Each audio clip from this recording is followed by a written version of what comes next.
I have a question to begin with for you. This is Kay speaking.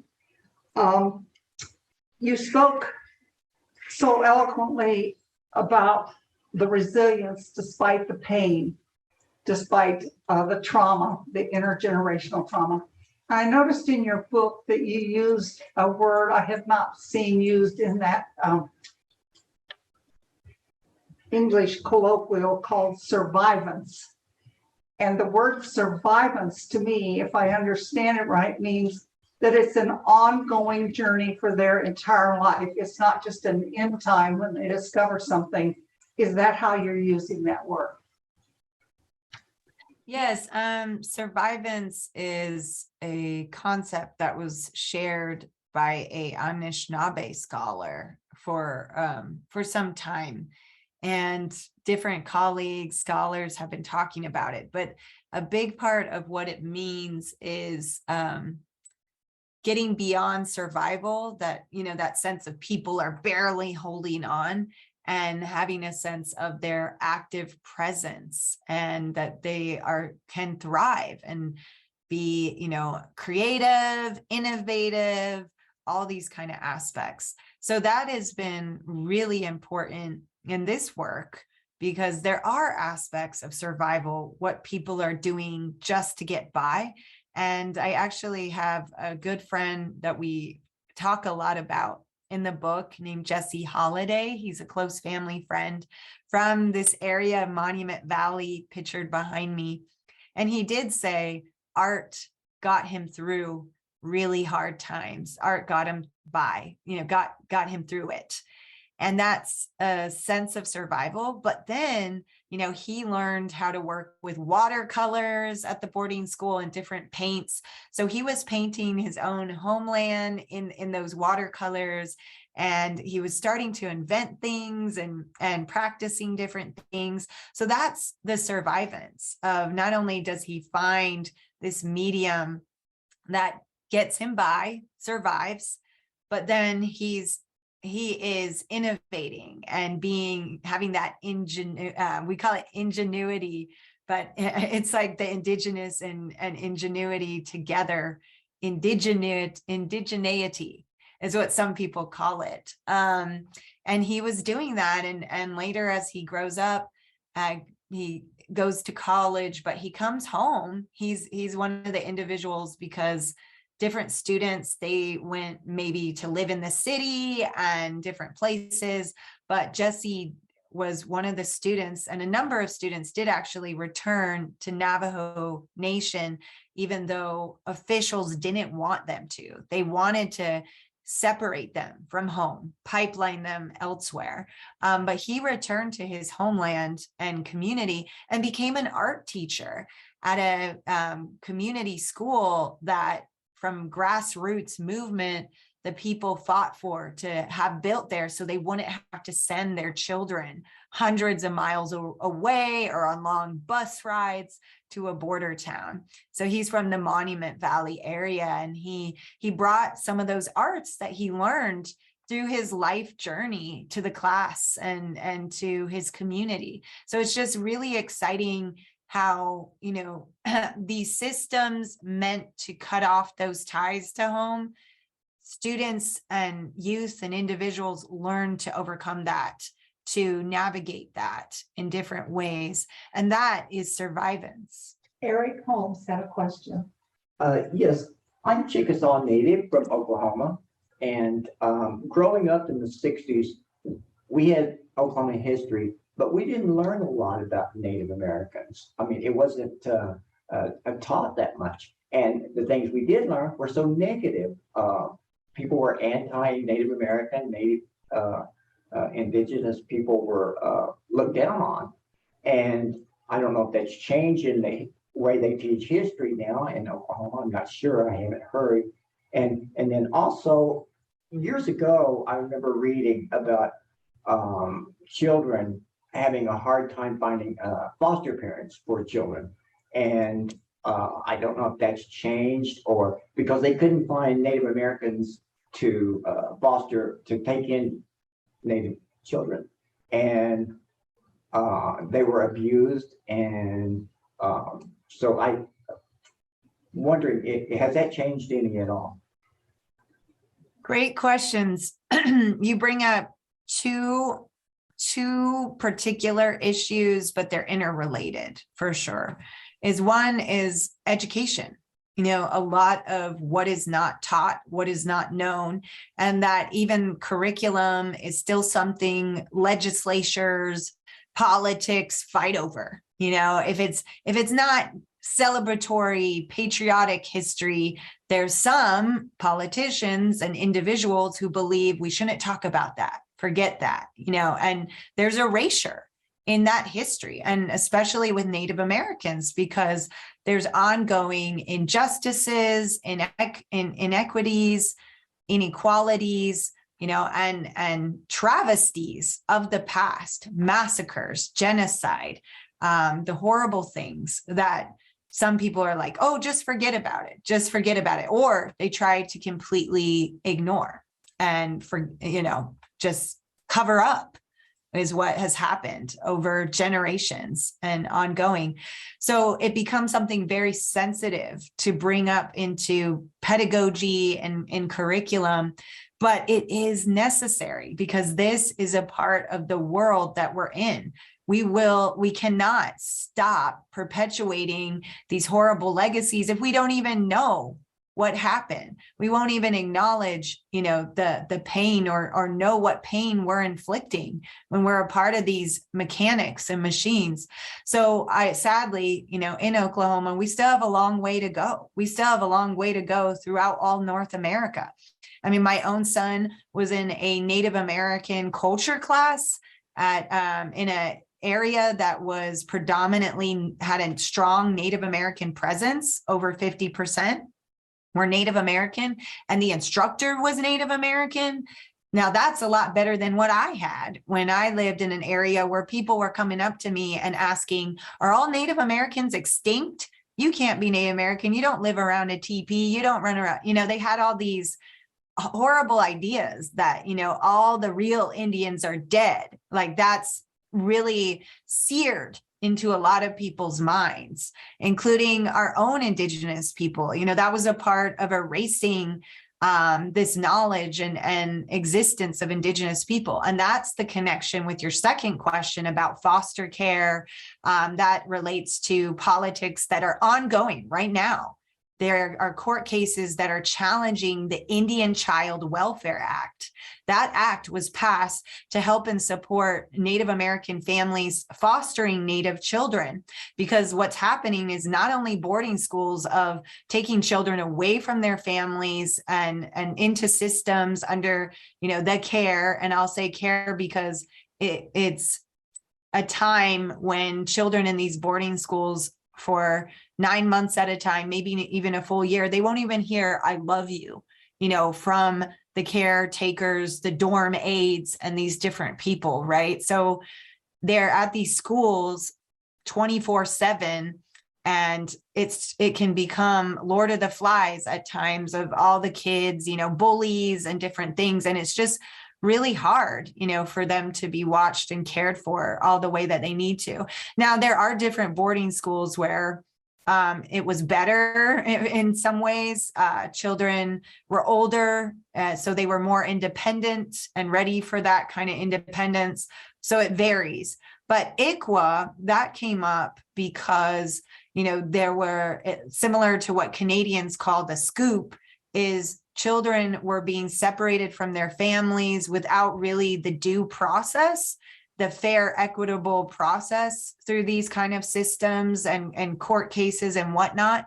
And they were being placed in non-Native families far removed from their Indigenous communities. And that is another form of violence and erasure against indigeneity and tribal nations, because they weren't even trying to find their relatives or, having the resources, investing the resources and putting that commitment in to support the children and the communities.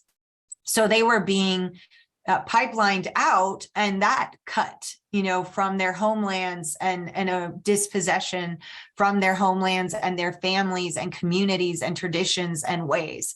So that's something, the US is still grappling with, and the ICWA, the law, this was an act through Congress that was passed.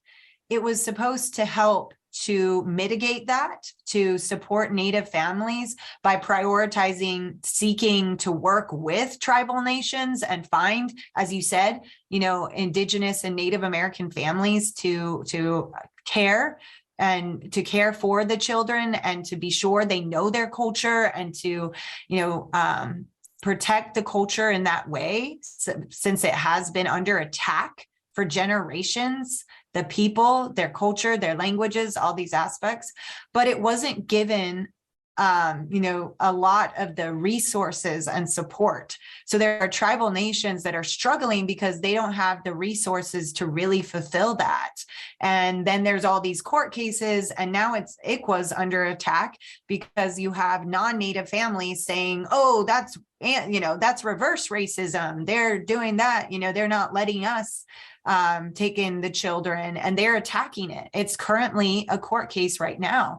So all these things that we're talking about, it's not past. These are ongoing struggles and issues. And there's a lot of misunderstanding where people don't know. As you said, as you were a kid in school, my kid who went into that class, that was Native American culture class, and many schools don't even have that. Well, my son who went into that one day a teacher still put on Pocahontas by Disney, which is false. It's not the story. It's made up, in so many ways. She didn't talk to trees, and John Smith was not her lover, all these things. So it's distorted history that they're still being fed, even in some of these classes that we need to address as well.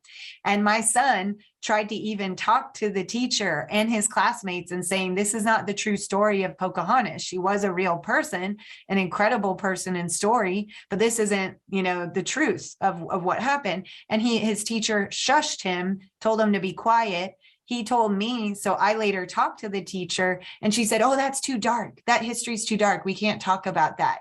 And I said, no, there are ways to talk about this that is not going to re-traumatize or trigger people, but we need to step by step, even if it's baby steps, starting to have a conversation of like, this is not true. It's a fiction, it's a myth, mythologizing of that story. Let's start to piece together, the true aspects of this that shape our realities, that even, maybe we're not going to tell the children yet, right, that Pocahontas was raped and kidnapped in a form of sex trafficking. That's really a lot, for them to face.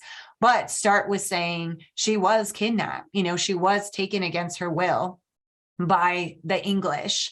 And that is a beginning of a lot of issues that now we're facing and continuing to face with MMIWG, murdered and missing Indigenous women and children, right? But there's ways that we can work together with educators and start, even if it's little by little, we need to start making those headways.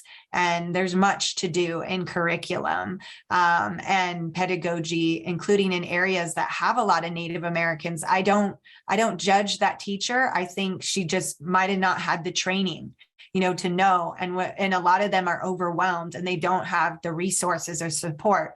So that's why we need to go to our legislators. Even right now, there's HR 5444, a House bill for truth and healing, to even just ask Congress to give, to provide resources for this kind of work of understanding what happened in the past, because it's been so covered up and silenced. Thank you. We have a question from Andy Jordan. Yes, Dr. King, when you first spoke to it, you spoke of the autumn of the year and how that was the new year for the Dene people. And then you spoke of a major transition. And my question is twofold. The first part is, if we are able to deal with all of these things that we need to bring up and open up to as a whole society, and we're able to move through that over a period of time, what does it look like after that major transition occurs? For me, the ongoing transitions is when I mean, it's funny, I think of like Dr. Martin Luther King, in his I Have a Dream speech, because all of us have that dream of how we get through these very difficult transitions. Life is change, it's transformation. And I think that's a part of that hope that people can envision and dream and hope and want, to change for the better, for good. I think people freak out by change. They feel comfortable. They feel status quo, complacent. And they want, and that ambivalence, because we like feeling comfortable. We like having a sense of, I know what I know, and have it there. But transition, and the beauty of it is being okay with discomfort sometimes, being okay with that stretching, because that's our growth, is we are growing when we challenge ourselves and climb that mountain, and look for that beautiful view at the top and support each other climbing that mountain, because we're all climbing it together. We are, even if we some people want to push others down and think that's going to help them get up the mountain. But what's going to really help us get up the mountain is if we hold each other's hand. We have another question from Max Klinkenborg. You made the comment at one point that we are to live with the land in sustainable ways. And our life here in the Phoenix Valley is about water shortage. And the Colorado River is at a terrible state, and we are struggling with this whole issue. How can we learn from Indigenous people about living with the land in sustainable ways, particularly with water? Arizona is dear to me. I don't think I had a chance to say I was born in Tuba City, Tonines Dize, and it's named after the water underneath the streams that go under. To is water, to e ina, water is life. And, many people who are very important and dear to my heart are in Arizona and that area. And the Nebuchadnezzar, they're facing very similar, those same challenges of water shortage, drought.